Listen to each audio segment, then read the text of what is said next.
Сосын мына бауырлар, мына үйіміздегі жүрген ата-анамыздың қадір қасиетін білуіміз керекпіз. Мына бір передача болып жатыр, осы бір соқыр қызды шақырған екен, зағип, жаңа туа біте көзі көрмеген қыз. Сол қызға жаңа сұрақтарды қойып жатыр, 5 уақыт намаз оқитын қыз екен жаңа.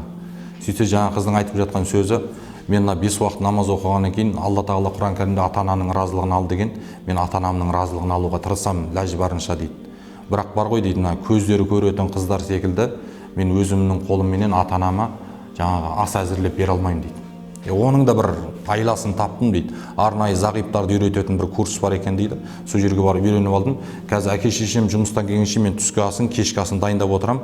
Келіп менің асымды ішіп, жаңағы әке шешем рахаттанып, мені кеп ыстық құшағына қысып, маңдайымнан сипаған кезде мен ата-анамның разылығын алып жатырмын деп қуанам дейді. Қараңыз, өйткені ата-ананың разылығы Алланың разылығы дейді. Сонда жаңа передачадағы адамдар неше түрлі сұрақтар қойып жатыр. Сөйтіп жаңағы бір кісі сұрақ қойып жатыр. Айналайын қарындасым, маңдайымызда көзіміз жарқырап тұрса да, мына біз сен сияқты ата-анамызға қызмет қыла алмайды екенбіз дейді. Енді дейді, сенің арманың жоқ шығар деп қалды. Сонда ана қыздың айтқан сөзі адамның жүрегін қанжылатады. Ой, ағатай, сіз де қызықсыз, армансыз адам болушы ма еді? Армансыз адам қанатсыз құспен тең деген. Менің арманым ғой дейді.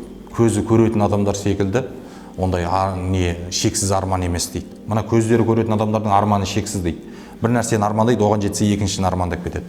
Міне өздерің мына медресеге жаңадан келген кезде мәбдәл бірді тауыссақ дейсің, одан кейін 10 тауыссаң, мәбдәл 2-ні тауыссақ, одан кейін ана сарыпты, нахуды тауыссақ деп армандап кете бересің.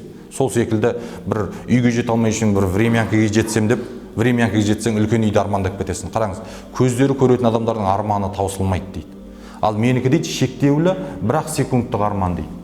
Ол не десең дейді, мен мына жарық әлемді көрмегем, көктемде қызыл гүл, бәйшешек, оны көрмегем дейді, жазда қамсып тұрған жемістерді көрмегем, күздің сарылығын көрмегем, қыстың ақ ұлпа қарын көрмегем, түнде жымыңдаған жұлдыздарды көрмегем дейді. Жарайды енді, оған сабыр етем, оны көрмей-ақ қояйыншы дейді. Мен дейді, Алла тағаладан тахажжуд намазында, 5 уақыт намазында Құдай тағаладан дұға етіп сұраймын дейді. Бір секундтық арман дейді. Мен әке шешемнің денесінің қандай болмыста екендігін білем дейді, аяғын уқалап, арқасын уқалап дейді. Бірақ жүзінің қандай екендігін әлі күнге дейін көрмеген дейді. Қараңыз, мен өйткені туа біте соқыр болып туылғам дейді. Енді Алла тағала маған бір секундқа көз жанарымды қайтарса, мен әке шешемнің шынайы түрінің қандай екендігін мына көзімменен көрсем дейді, бұл дүниеде одан артық маған бақыт жоқ, одан артық маған арман жоқ дейді. Қараңыз. Ал сізбенен біздің көзіміз маңдайымызда жарқырап тұр, тіліміз сайрап тұр, аяқ қолымыз жүріп тұр, сөйте тұра қолда барда алтынның қадірі жоқ, күнде көріп жүрген таудың биіктігі байқалынбайды дейді. Ата-анамыздың қадір қасиетін біле алмай жүрміз. Сондықтан да бауырлар, мына үйдегі ата-анамыздың қадір қасиетін біліп, соның қызметінде болайық.